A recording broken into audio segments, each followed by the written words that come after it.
सभी भक्तों को श्री शिवाय नमस्तुभ्यम हर हर महादेव।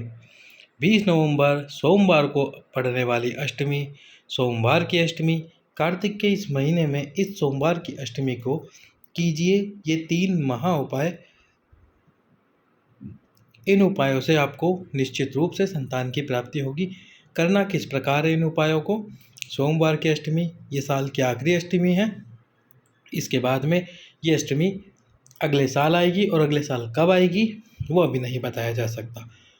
तो इस सोमवार की अष्टमी के दिन कीजिए ये 3 महा उपाय। 3 में से कोई एक उपाय भी आप कर सकते हैं, पर उससे पहले वीडियो को लाइक कर दो, चैनल को सब्सक्राइब कर लो, अधिक से अधिक इस वीडियो को शेयर कर दो, ताकि जिन माताओं बहनों के संतान प्राप्ति नहीं हो पा रही है उन्हें संतान की प्राप्ति हो सके। अब उपाय करना किस प्रकार से? तो सबसे पहला जो उपाय है वो है सोमवार की अष्टमी के दिन सफ़ेद आंकड़े की जड़।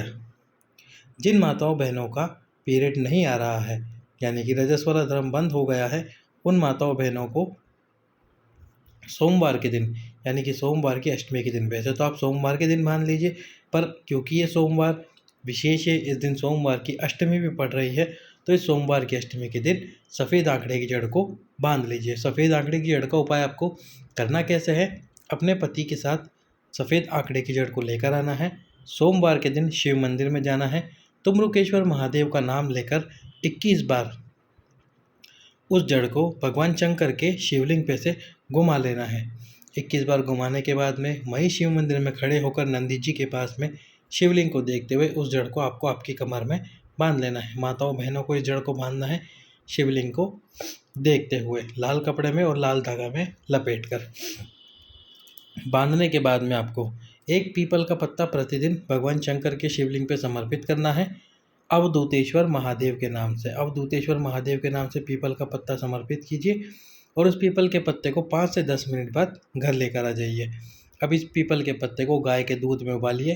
पीपल के पत्ते को गाय के दूध में से बाहर निकाल के रख दीजिए और जब रात्रि को पति और पत्नी सोए तो दोनों उस दूध को 2 पात्रों में ले लीजिए और अपने हाथ पर, पति अपने हाथ पर और पत्नी दोनों हाथ पर उस दूध के पात्र को रखें। तुम्रुकेश्वर महादेव का नाम स्मरण करें, भोलेनाथ का नाम स्मरण करें, माता पार्वती का स्मरण करें, उनसे संतान कामना के लिए प्रार्थना करें और फिर वो दूध को पीकर सो जाइए। प्रतिदिन आपको इसी प्रकार से उपाय करना है। एक पीपल का पत्ता समर्पित करना है और समर्पित करने के बाद में समर्पित करते समय अवधूतेश्वर महादेव का नाम स्मरण जरूर रखें। ये था जो पहला उपाय। जिन माताओं बहनों को पीरियड नहीं आ रहा है, रजस्वला धर्म बंद हो गया है, उनको इस प्रकार से उपाय कर लेना है।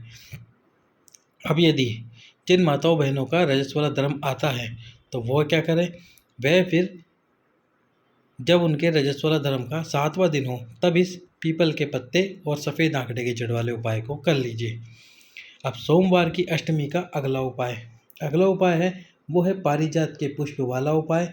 पारिजात का पुष्प या फिर हार श्रृंगार का पुष्प। यदि आपको हार श्रृंगार या पारिजात का पुष्प मिल जाता है तो आपको क्या करना है?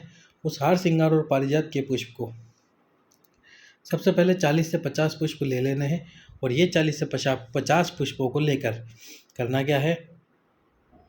इनके पीछे पुष्प की जो पीछे वाली डंडी होती है जिससे पुष्प को पकड़ा जाता है, उस पुष्प की पीछे वाली डंडी को तोड़ना है और उनको सुखाना है। सुखाना घर के अंदर है, घर की छत पर नहीं, धूप में नहीं सुखाना, घर के अंदर सुखाना है। सुखाने के बाद जब वो सूख जाए तो उनको पीस लेना है। अब एक पुष्प लेना है आपको। एक पुष्प को लेकर क्या करना है? हार श्रृंगार का एक पुष्प लेना है सोमवार की अष्टमी के दिन। सोमवार की अष्टमी के दिन हार श्रृंगार का या पारिजात का एक पुष्प लीजिए। जो शिवलिंग में माता अशोक सुंदरी का स्थान होता है, उन माता अशोक सुंदरी के स्थान पर आपको वो पुष्प समर्पित करना है। जो फूल वाला भाग है वो महादेव की तरफ रहे, इस बात का ध्यान रखना, और डंडी वाला भाग आपकी तरफ हो। इस प्रकार से आपको ये पुष्प समर्पित करना है। क्षमा कीजिए, ये पुष्प आपको इस प्रकार से समर्पित करना है। डंडी वाला भाग महादेव की तरफ हो और फूल वाला भाग आपकी तरफ हो। अब इस पुष्प को आपको उठाना है, उठाकर भगवान शंकर के शिवलिंग पे समर्पित करना है।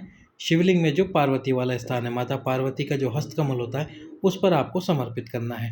समर्पित करते समय पुष्प वाले भाग को भगवान की तरफ कर देना और जो डंडी वाला भाग है वो आपकी तरफ कर देना।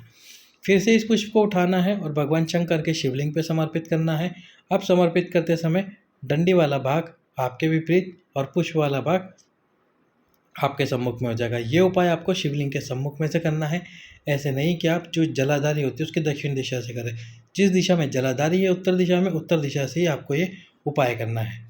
इस उपाय को कीजिए, हार श्रृंगार का ये उपाय। अब ये उपाय करने के बाद में जो आपने इसकी डंडी को पीसा था, पीसने के बाद में उसमें थोड़ा सा चंदन, थोड़ा सा जल मिलाइए। जल मिलाकर उसका चंदन जैसा लेपन बना लीजिए। चंदन जैसा लेपन बनाने के बाद में उस चंदन का आपको लेप करना है भगवान शंकर के शिवलिंग पे लेप कीजिए। त्रिपुंड का निर्माण कीजिए। माता पार्वती के हस्तकमल पर भी त्रिपुंड का निर्माण कीजिए। और यदि वो चंदन बच जाए हार श्रृंगार के पुष्प का, तो प्रतिदिन बाबा का श्रृंगार कीजिए। प्रतिदिन बाबा के शिवलिंग पर चंदन लगाइए हार श्रृंगार के पुष्प वाला। इस प्रकार आपको ये उपाय करना है, जो केवल और केवल सोमवार की अष्टमी के दिन किया जाता है। अब अगला जो उपाय है वो है खीर का उपाय। बेलपत्री के वृक्ष के नीचे खीर वाला उपाय। इस उपाय में आपको करना क्या है, शाम के समय प्रदोष काल में उपाय करना है। उसके पहले सोमवार की अष्टमी के दिन खीर का निर्माण करना है।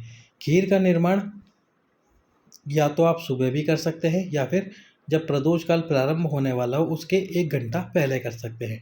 1 घंटे पहले खीर का निर्माण कर सकते हैं। करना क्या है, खीर का निर्माण करने के बाद में बेलपत्री के वृक्ष के नीचे एक पार्थिव शिवलिंग का निर्माण करना है। एक पार्थिव शिवलिंग का निर्माण कीजिए और उस पार्थिव शिवलिंग पर जल अभिषेक कीजिए। अच्छे से पूजा करके एक पात्र में शिवलिंग के सम्मुख में खीर रख दीजिए। खीर रखने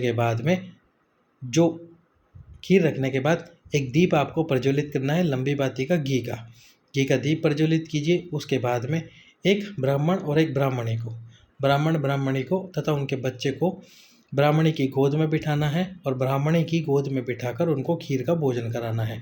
और उनसे बोल देना है पहले ही कि आपकी झूठी खीर का सेवन हमें करना है, इसलिए पात्र में आपकी झूठी खीर जरूर छोड़े। ब्राह्मण और ब्राह्मण आपको मंदिर के ही नहीं लेके आने, जो वर्ण से ब्राह्मण होते हैं, वर्ण से जो ब्राह्मण हैं उन ब्राह्मण और ब्राह्मणी को आप लेके आ सकते हैं। उनके बच्चे को लेके आइए, गोद में बैठा के उनको खीर का सेवन कराइए। और जिन पति पत्नी को संतान की प्राप्ति नहीं हो पा रही है, वह फिर उसी ब्राह्मण और ब्राह्मणी की झूठी खीर इस बेलपत्री के वृक्ष के नीचे बैठकर खा लीजिए। 3 महीने के अंदर अंदर आपका गर्भ जरूर ठहरेगा। तो ये थे सोमवार की अष्टमी के उपाय, जिन उपायों को करने से आपको संतान की प्राप्ति होगी। केवल और केवल सोमवार की अष्टमी को ही ये उपाय किए जा सकते हैं। सभी भक्तों को श्री शिवाय नमस्तुभ्यं। हर हर महादेव।